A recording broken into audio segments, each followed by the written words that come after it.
Shoutout mga kalods. Dito tayo sa bangkiruhan mga kalods. Update tayo ng mga presyo ng mga bilihin dito.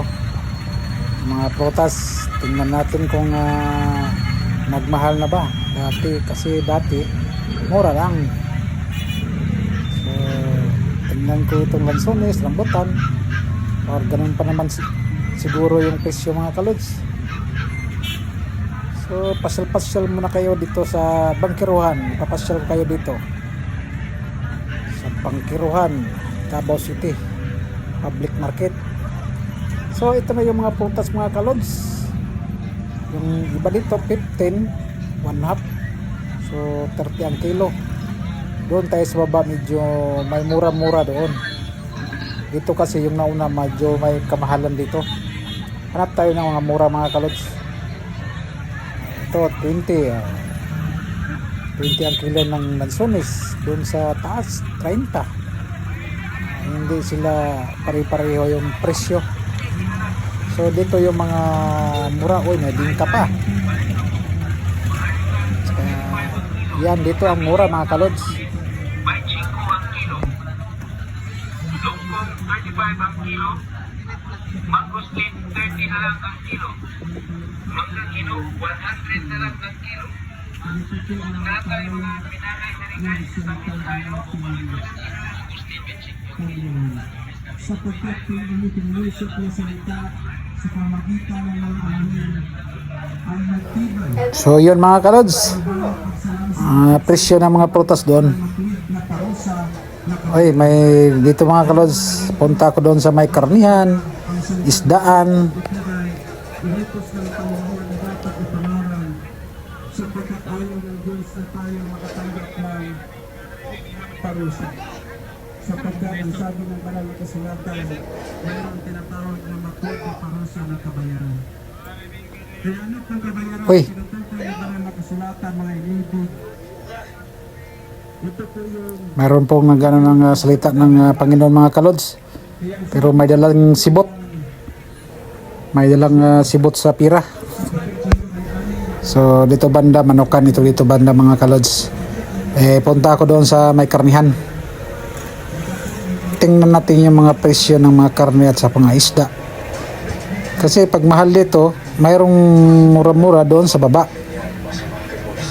Kaya pag mamalingki kayo, tingin muna para maka-budget tayo anong mga kailangan nating bilhin. Kung sa baga, sorbihin mo muna kung saan yung may barato. May talaga tindahan barato mga kalods. Kasi may sarili silang farm, may sarili silang piggery. Kaya barato yung nila, yung paninda nila. Kaya kailangan natin maglakad-lakad muna. Maghanap tayo ng mga magagandang bilihin.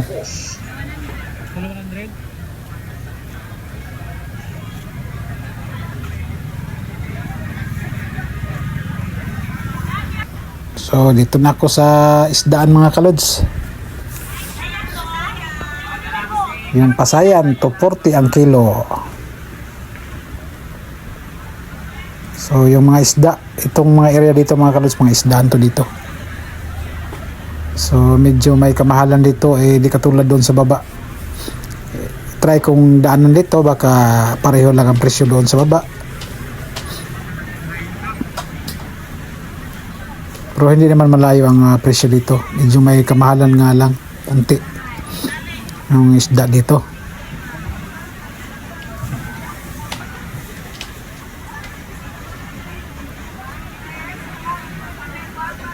Yung iba hindi ko nakuha ng kamera yung mga presyo. Kasi ang iba walang presyo. Walang nakalagay.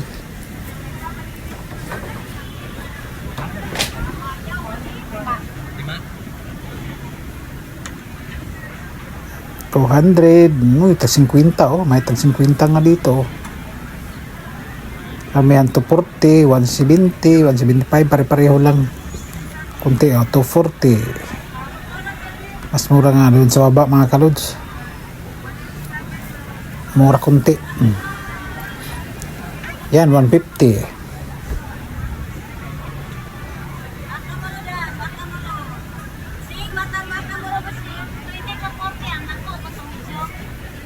Uy, dikis. Yung bulinaw 100. Pangkilaw. Bulinaw mga kalods. So, survey muna tayo. 173, 175, 200, 30. So, punta tayo doon sa baba mga kalods. Ang laki ng bangkiruhan, public market. Guys, hello guys. So, yan po mga kalods. Punta tayo doon sa baba. Tingnan natin yung mga presyo ng mga gulay doon, mga karne, isda. So, ito yung lawak ng bangkiruhan mga kalods. Malaki. Yung bangkiruhan public market ng Davao City. So, marami kang mapagpilian dito.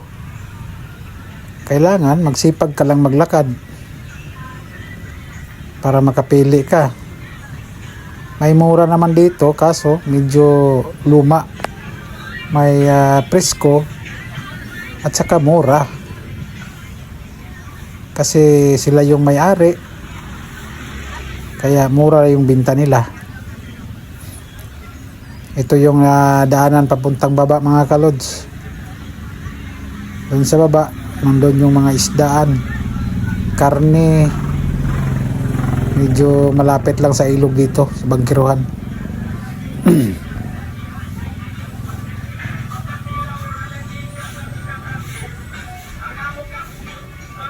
Ganyan tayo kasipag mga kalods maglakad.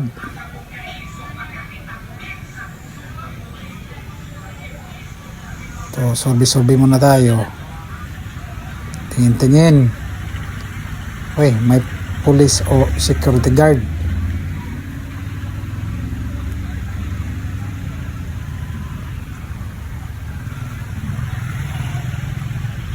Dito maraming pumunta dito mga kalods.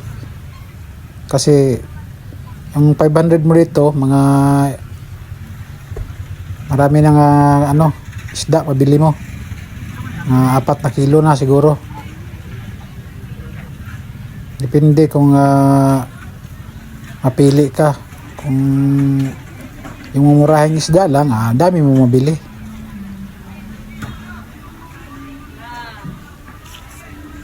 Dito mga pang-ihaw na isda, marami dito.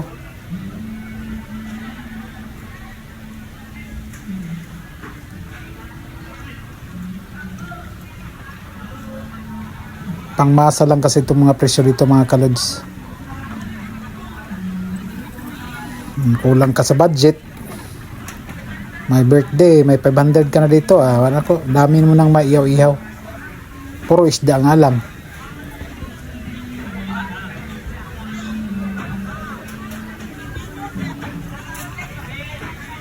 Tulad nan, bangos. Magkano bang presyo ng bangos dito? 50. 50 na yun, 1 kilo mga kalods. Yung boneless na yun. Yan, tag 100 lang yan, 80. 130. 120. Malaki yung diferensya dito mga kalods kaysa din sa kabila. Dito 140, 200. Medyo may kamahalan dito mga kalods, 200 to 30.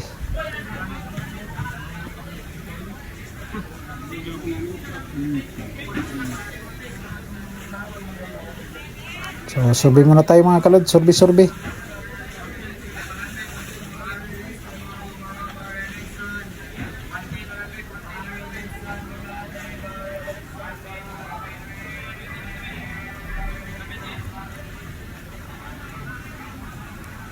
Ganyan lang mga kalods. Yan, ang mga isda na yan. 120.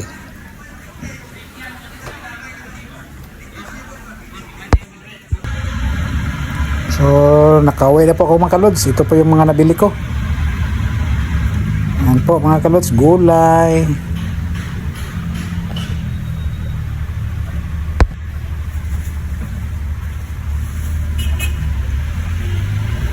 Yan po, may saging tayo, may mangga tayo, pang shake mga kalods.